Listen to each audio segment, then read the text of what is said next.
Hey y'all, it's West Virginia History with Mrs. B, and today we're going to talk about the Richwood area of Nicholas County, as well as Cranberry Glades and the National Scenic Highway over in Pocahontas County.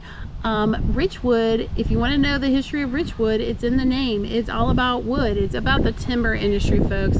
And some of the biggest trees that ever be cut down in the state of West Virginia are going to be in the Richwood area. Richwood is the ramp capital of the world, but it also was once home to the largest clothespin factory in the world. It's kind of crazy to think about, and I say to my students, why do you think that clothespin factory closed down? And they went, because people have dryers at their house. They figure it out rather quickly. But timber has always been important to Richwood. It continues to be important to Richwood, and this is the gateway to so many scenic, gorgeous things to experience, whether that's the Cherry River or the Cranberry Glades bogs or the Highlands Scenic Highway, which is this paved 2-lane road that is 23 miles long, and it runs all the way on top of the highest mountains, some of the highest mountains in West Virginia. If you want to have killer views, whether it's early in the morning, middle of the day, as the sun is going down, the Highlands Scenic Highways is it. So stay tuned. Abby's going to tell you all about why Cranberry Glades and Richwood rock. Hello, today I'm going to be talking about places to eat, places to stay, where to shop, things to do, and historic sites to see in the Cranberry Glades / Richwood area of West Virginia. And these are places that you can go to for like a little weekend getaway, or you could probably even turn this into a week-long trip if you really wanted to. So we're going to start off with places to eat. One of the places that you definitely want to go to if you are in Richwood is the Whistle Punt Grill and Tab House. They serve, you know, things like burgers, hot dogs, just your basic like cookout type of food. They have live music events almost every weekend that you can attend. You just have to check on their website and see what days they're having it, and see if they're going to have anyone playing music when you're there. The next place is the Oakford Diner, which is also in Richwood, and it's a must-see because they allow dogs if you are eating outside. So if you travel with pets, that's a great place to go. They have kids menus, and they are really well known for their breakfast, so those are both great things. And they have vegetarian options, so I know that can be really challenging for some people to find places to eat if you're a vegetarian or vegan, but they have those options, so that's a great place to go. Another place is the Chill Out Grill, also in Richwood, and they're again serve like cookout type of food, you know, hamburgers, hot dogs, pulled pork, but one of the things that they're most well known for are their milkshakes. Everyone raves about them and says that you have to go there and try their milkshakes. The last place to eat in Richwood is CB's Hole in the Wall. The only critique people had, they said they have really good food, but they do not recommend going there if you are like short on time or don't have a lot of time to sit down and eat, because they make a lot of their food as you order it, so service takes a little bit longer, but it's definitely a place you still want to try out when you have more time. Next places to stay. I was having some trouble finding places to stay in Richwood, but you definitely have options, and one of them being the Bungalow, which is in Richwood. It's around $180 a night, and it goes up from there. They have different size rooms, and just depending on how many beds you want, how many people you're traveling with. And then there are apartments in Richwood, and there's about $180 a night also. They also have about 4 beds, just depending again on how many you want to sleep and how many you're traveling with. One thing about Richwood is you may not find many places to stay as far as like chain hotels and stuff, but there are options that you have, such as local Airbnbs and campgrounds. Just know that if you plan to go camping, you would have to buy your own gear or bring your own gear, or bring like a camper or something like that. And there is also options in the next town over, which is just over the mountain from Richwood, and it's called Marlington. It's in Pocahontas County as well, and they have more hotels and things like that. So if you could not find a place to stay in Richwood, because they do book up pretty fast, you could just hop over to Marlington and find a place to stay there. Now, places to shop in Richwood include the Rosewoods Florist and Coffee House, and they have like a coffee bar there, and it's a floral shop, so you can get fresh flowers when you stop in there.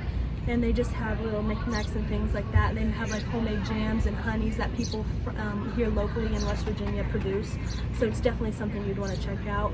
Then you have the Four Seasons Outfitters, which is also located in Richwood, and so this is going to have like your golfing and your fishing and biking gear. So if you forgot any of that, or you've never gone fishing before and you're in West Virginia and you want to try it, you can go there and rent gear, or you can buy your own, just depending on what you want. Next, we're going to talk about things to do. In Richwood, they have the golf tournament in June, and it is in memorial of a local Richwood person named Ed Buck, and it is held at the Cherry Hill Country Club every June.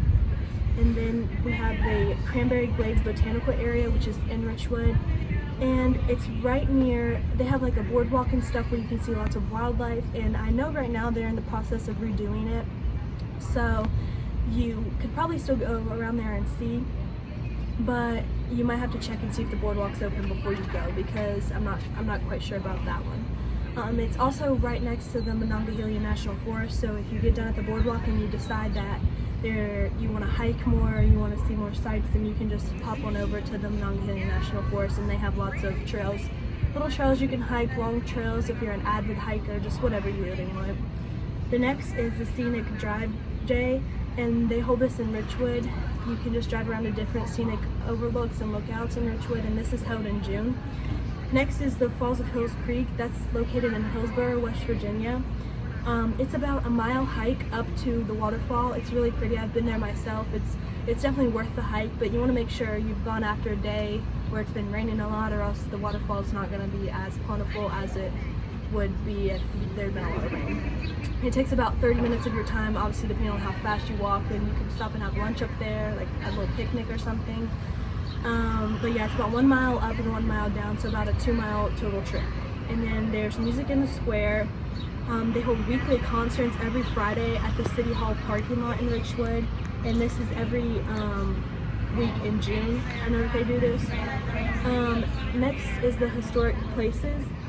Droop Mountain Battlefield State Park is also in Hillsboro, West Virginia, and this is a really cool place to see because this is where the last significant Civil War battle of West Virginia took place. So it's definitely something you want to check out. They have monuments there and stuff, and little trails you can take to see different sites and just explore the battlefield.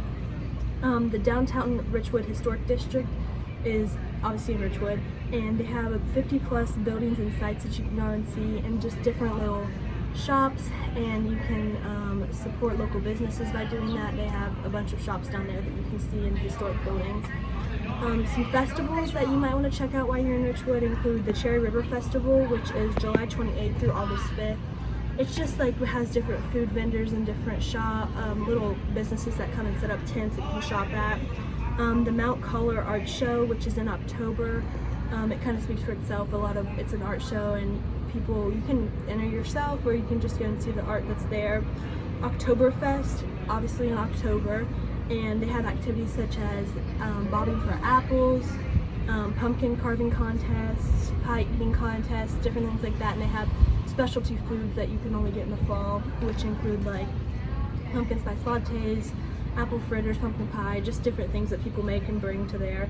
And then they have the Feast of the Ramson. It's the second weekend, well, this year it was the second weekend of April, but you would just have to check on the Richwood website and just see when that's going to be, if it's going to be during the time you're going to be there, or if you want to plan your trip around that, because Richwood considers themselves the capital of ramps, so that is what this festival is all about. They have ramps. Dinner starts at 10:30 a.m. and lasts until 3 p.m. or until the food just runs out. But they serve like Salisbury steak, ramps, mashed potatoes, pie, like dessert, anything you could really want. And so yeah, that's definitely something you want to check out. I hope you take some of these places into consideration if you're planning a vacation or weekend getaway to the Cranberry Glades / Richwood area of West Virginia, and hope you have fun. Thanks y'all for watching. Please like, share, and subscribe to West Virginia History with Mrs. B on both Facebook and YouTube.